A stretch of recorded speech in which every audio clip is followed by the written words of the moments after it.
Bonjour mes chers élèves, donc aujourd'hui on va aborder une nouvelle leçon sur les types de phrases. Donc pour commencer, il faut savoir que la phrase a toujours un sens et que la phrase commence toujours par une majuscule et se termine soit par un point d'interrogation ou un point d'exclamation selon le type de la phrase.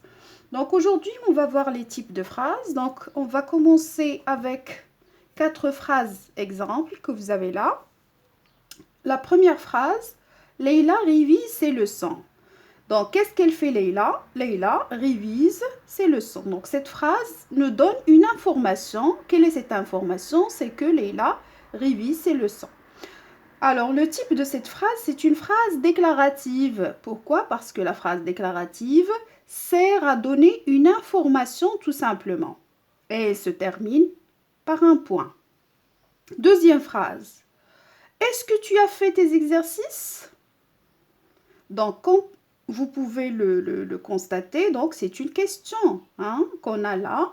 Donc, est-ce que tu as fait tes exercices? Donc, la réponse sera oui, j'ai fait mes exercices, ou bien non, je n'ai pas fait mes exercices. Donc là, nous avons une phrase interrogative.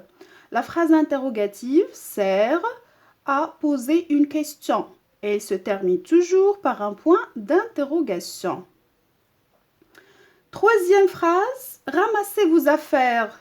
Donc, comme vous pouvez le constater, donc cette phrase commence par un verbe, c'est le verbe ramasser, et ce verbe-là, il est conjugué à l'impératif présent. Ramassez vos affaires.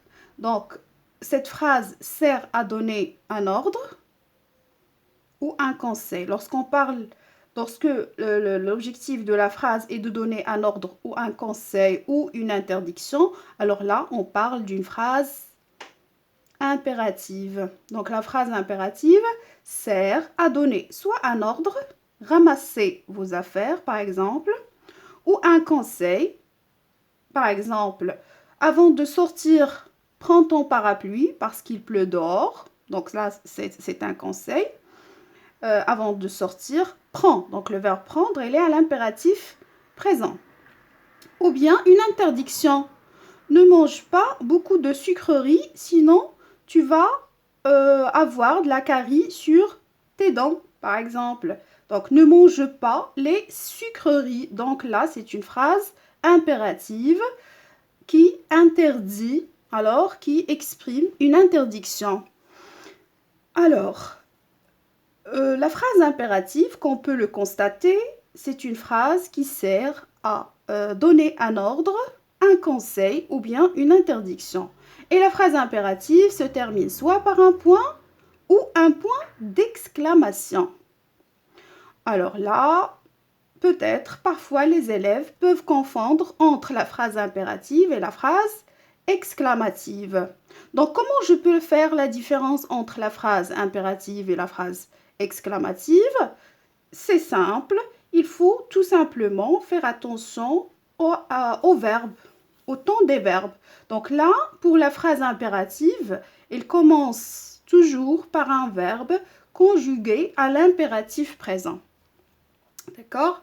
Donc, comme on a dit, elle peut se terminer soit par un point d'exclamation. Alors, quand on met un point d'exclamation, c'est lorsque la phrase exprime, en plus donc de son objectif, de son premier objectif, qui est de donner un ordre ou un conseil ou une interdiction, il peut exprimer un sentiment. Par exemple, je peux demander quelque chose ou bien je peux ordonner quelque chose à quelqu'un avec colère, avec un sentiment de colère. N'écris pas mal. N'écris pas mal sur ton cahier, hein. Donc, peut-être que la maîtresse ici, il est en colère. Pourquoi? Parce que l'élève écrit mal, donc sur son cahier. Donc, il lui ordonne de ne pas écrire mal, mais cet ordre, il est accompagné avec un sentiment de colère, de mécontentement. D'accord? Alors, la quatrième phrase, que cette maison paraît grande. Que cette maison paraît grande. Alors, le type de cette phrase, c'est une phrase exclamative. Et le rôle de la phrase exclamative, c'est d'exprimer un sentiment. Elle se termine toujours par un point d'exclamation. Et les phrases exclamatives commencent par un mot exclamatif ou bien une expression exclamative, comme ici que cette maison paraît grande, ou bien comme, par exemple, comme cette maison paraît grande, ou bien quelle, par exemple, quelle grande maison. C'est bon? Alors, deuxième rubrique, conceptualisation. Comme on l'a dit, donc la phrase, pour définir une phrase a toujours un sens, d'accord? Et la première chose, c'est que la phrase commence toujours par une majuscule et se termine soit par un point, comme on l'a dit, soit par un point d'interrogation, soit par un point d'exclamation, selon le type de la phrase. Donc, on a dit qu'il y a 4 types de phrases. Il y a la phrase déclarative. Donc, la phrase déclarative, on a dit qu'elle sert à donner une information.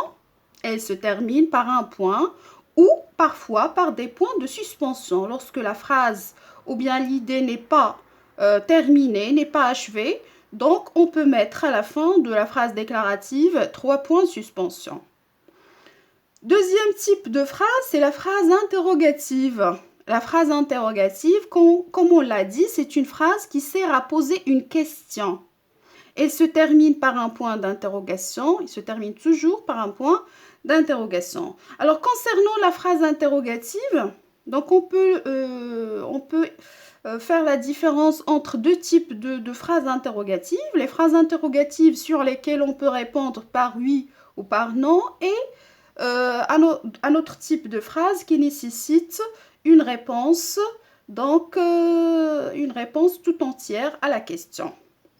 Donc, la phrase impérative sur laquelle on répond par oui ou par non, on peut la poser de 3 façons différentes. Soit en employant l'expression est-ce que tu as fait tes exercices? Donc, la réponse sera oui, j'ai fait mes exercices, ou bien non, je n'ai pas fait mes exercices. Ou bien, on va employer l'inversion de sujet. Par exemple, as-tu fait tes exercices? Donc, la réponse sera oui, j'ai fait mes exercices, ou bien non, je n'ai pas fait mes exercices. Ou bien, tout simplement, on rajoute point d'interrogation à la fin de la phrase. Tu as fait tes exercices? Donc, la réponse sera oui, j'ai fait mes exercices, ou bien non, je n'ai pas fait mes exercices. Deuxième type de phrase interrogative, c'est des phrases qui commencent par un mot interrogatif ou bien une expression interrogative. Par exemple, combien, quand, pourquoi, etc. Donc, ces phrases-là, ces phrases interrogatives, ils nécessitent une réponse précise selon le mot interrogatif de chaque phrase, d'accord? Troisième type de phrase, c'est la phrase impérative. On a dit que la phrase impérative sert à donner un ordre ou un conseil ou une interdiction. Donc, il faut signaler que pour interdire, on emploie généralement la forme négative ou bien le verbe interdire. D'accord? Alors, et que la phrase impérative se termine soit par un point ou par un point d'exclamation. On a dit si la phrase impérative exprime un sentiment, donc on va mettre point d'exclamation. Et j'ai dit pour faire la différence ou pour l'identifier par rapport à la phrase exclamative, donc on a dit que la phrase impérative commence toujours par un verbe conjugué à l'impératif présent. Quatrième type de phrase, c'est la phrase exclamative. Donc, la phrase exclamative sert à exprimer un sentiment, d'accord? Quel que soit le type de sentiment. Sentiment de tristesse, de colère, de joie, de mécontentement, etc. Donc, elle se termine en général par un point d'exclamation.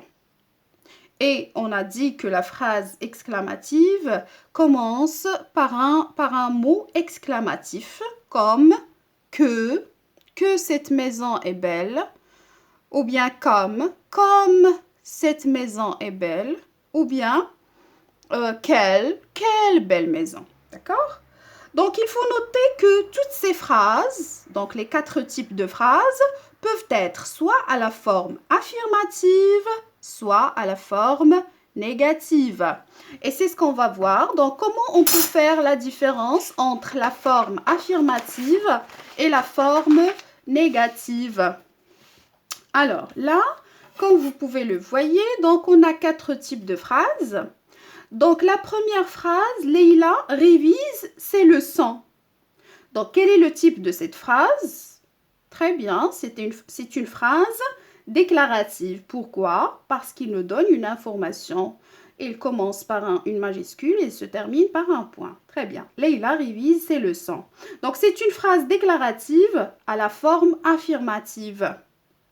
Si on veut mettre cette phrase déclarative à la forme négative, on va rajouter ne pas. L'expression de négation, ne pas. Donc, il n'y a pas que cette expression de négation, il y a d'autres adverbes de négation, mais la leçon d'aujourd'hui ne se concentre pas ou bien ne vise pas la forme négative. Donc, on va se contenter de l'expression la plus utilisée, qui est ne pas. D'accord?